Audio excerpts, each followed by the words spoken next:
Godzilla, King of the Monsters is a 2019 monster film produced by Legendary Pictures and distributed by Warner Brothers Pictures.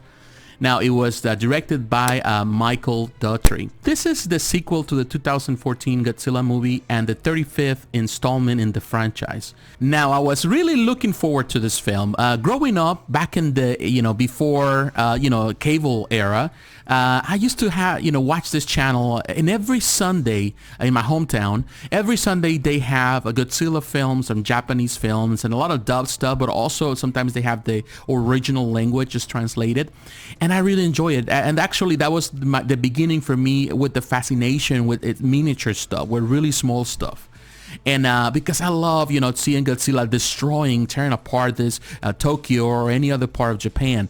So I was very fascinated by it. So definitely I was looking forward to this film to really compare it to the previous one, because I was not really a fan of that one. But in the next couple of minutes, I'm going to let you know how I feel about the film. Is it good or is it bad? So stay tuned. They're good. The most important aspect of, I would say, any Godzilla film or any of this type of films is the monsters. When you come and look at this film, you want to see the monsters. That's the center. The name of the film is Godzilla. The previous film, what I didn't like about it was primarily centered into the lives of the people, the human beings, and how they were dealing with their fear with Godzilla. So it's come from the human perspective. Now this movie turns things around, and it's more about the monster's perspective. You are really coming to watch Godzilla and his world, and everything that revolves around Godzilla's world. And that's the most fascinating part of this film.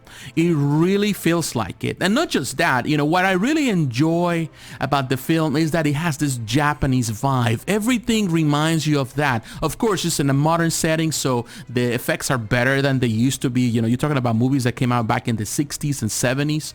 But definitely, it looks great.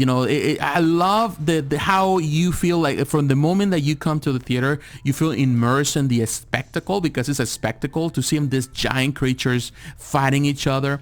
And it's all about Godzilla, and it has the Japanese feel. Even the soundtrack, the music in the background is really playing with the tunes are playing, and it feels very Japanese. The difference with the previous films that we have in the West, the last one, it felt like it was going in the right direction, but it didn't capitalize, in my opinion. The one that came a long time ago, back in the 90s, that was just, to me, really, just an insult to what Godzilla is all about, because it was more like the Western version, kind of like Godzilla meets Jurassic Park, but it was not even done properly. So I was always disappointed with that film. But definitely this one feels right in that sense. They understand that this is a Japanese creature and this is part of the Japanese lore, so they're making it so, and it works fine. So I really enjoyed that part of the film.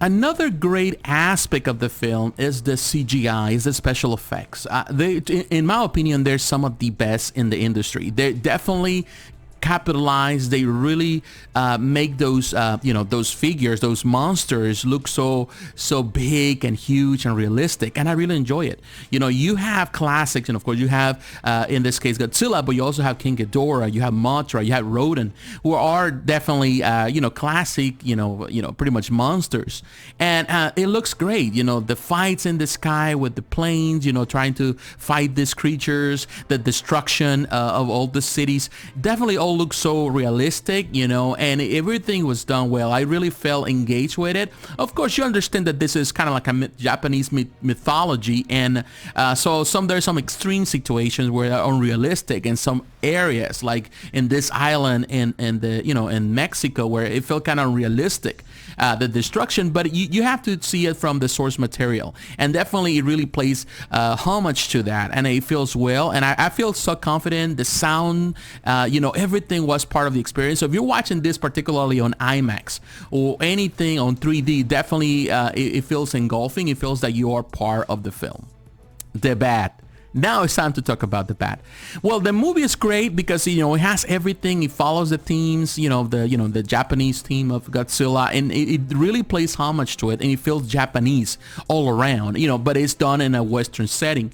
But what really I would say what disappointment is, I would say, the human aspect of the film, because there is a story behind it with the characters, with the actors and actresses, but not necessarily I would say that it's so engaging engaging as you would like it to be, you know. So yeah, there's a couple of things there that you feel that it's too much, you know. It's kind of like a little melodramatic, but at the same time, when you look at the Godzilla films, the originals, there was some melodramatic sense, some type of Japanese soap opera going on, and I feel that in part you feel it like that. It's not the entire story. It doesn't, I would say it's not, it doesn't make it like the big part of the film, because you are centered into Godzilla and his pretty much his battles, but not necessarily with these characters, you know. But yeah, they have some drama going on, some things going on. I don't think it's the strongest part of the film. I think it's serviceable, but not necessarily the best thing, or what will just keep you coming back to this film, or the main reason why you watch the film. So definitely that's something that you have to consider. In conclusion, there's really not much to complain about this film. I really enjoy it. It was what I wanted to see, what I wanted to watch. And I think it met my expectations. There's always the risk in this type of Western versions of Japanese or Asian films to really lose sight of what really the message that these stories try to convey. But I feel that in this case, for this film, they really conveyed the message, and also there was some human aspect of it. But most importantly, it was all about Godzilla. So if you're really looking for a film where it's all about destruction, you're looking for a film that is all about Godzilla and his world and everything around its world, and definitely this is the movie for you. Now, if you're looking for something that engages you on the heart, that is something like a human story, you're not going to find it here. Yeah, it's not what it is. So you have to keep that in mind. This is entertainment at its core. This is popcorn film, and definitely that's the best of it, and it works like that. And definitely it really plays homage to the long history of Godzilla in films, and it plays like the originals, and of course now with more modern settings, with better CGI. Of course there was no CGI back in those days, but definitely it feels better, looks better, and I'm really looking forward now to the sequel, which is of course Godzilla versus King Kong. I'm really looking forward to that film. Definitely I want to see how Warner Brothers, how Legendary Pictures are gonna put all this together. So if I have to give a final score to this film, I would say it's at 7.5 out of 10, which means that it's very good. Yeah, it's not perfect, but it is very good, and pretty much it's your money's worth, so you're not losing anything. You're going to enjoy it for what it is. But what is your opinion? I would like to hear it. Don't forget to like, comment, and subscribe, and to hit the notification button. So once again, thanks for watching. God bless you, and have a great day. Bye-bye.